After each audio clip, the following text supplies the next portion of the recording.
වාර්තා කීපයකට ජ්‍යෙෂ්ඨ මාධ්‍යවේදී සන්ඩේ ලීඩර් පුවත්පතේ කතුරු ලසන්ත වික්‍රමතුංග ඝාතනය කොට ඊයේ වසර 17ක් සම්පූර්ණ වුණා. ලසන්ත ඝාතනයට සාධාරණයක් ඉදිරි වසරේ හෝ ප්‍රාර්ථනා කරනවා. ලසන්තගේ සොහොයුරා ප්‍රකාශ කර තිබෙන්නේ රවිශාන් ප්‍රනාන්දුගේ සටහනක එයත් වාර්තා කර තිබෙනවා.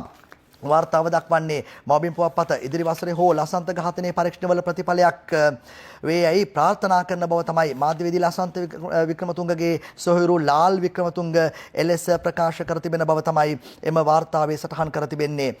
වාර්තාව මවබිම් පුවත්පතේම සටහනකයි එලෙස දක්වන්නේ දිනමින වාර්තාව ලසන්ත මරා වසර 17යි තවම ඝාතකයන් අල්ලලා නැහැ. මේ ඊයේ පාර්ලිමේන්තුවේදී මත වූ අදහස්වලදී තමයි සඳහන් වෙන්නේ ජ්‍යෙෂ්ඨ මාධ්‍යවේදී ලසන්ත වික්‍රමතුංග මහතාගේ ඝාතනය ඇතුළු මාධ්‍යවේදීන්ගේ ඝාතනවලට අදාළ ඝාතකයන් සොයා නීතිය ක්‍රියාවේද වීමට අවශ්‍ය සියලු කටයුතු ගන්නා බව සභානායක ප්‍රවාහන මහාමාර්ග හා නාගරික සංවර්ධන අමාත්‍ය බිමල් රත්නායක තමයි එලෙස සටහන් කර තියෙන්නේ.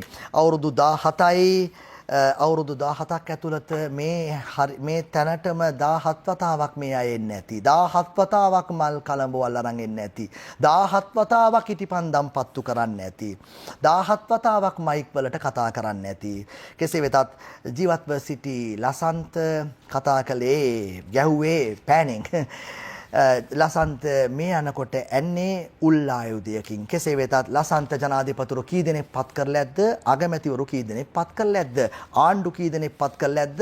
ආණ්ඩු කීයක් ගෙදර යවලා ඇද්ද? ප්‍රතිපත්ති ප්‍රකාශන කීයක පිටු පුරවලා ඇද්ද?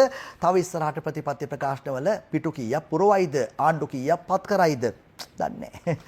ජනවාරිය තාමත් කළුවරයි. යුක්තිය තාමත් ප්‍රමාදයි. වයඹ පළාත් මාධ්‍යවේදී එකමුතුවෙන් සැමරුම් උත්සවයක් ආනන්ද විජේතිලකගේ සටහනක වාර්තා කරනවා. වින්දිත මාධ්‍යවේදීන්ට යුක්තිය ඉටු කිරීමට ජනබලය සාමූහිකය සංවිධානය කරන සම්මන්ත්‍රණය 12 වනදා රන්මලී සෝමසිරිගේ සටහනකයි වාර්තා කරන්නේ.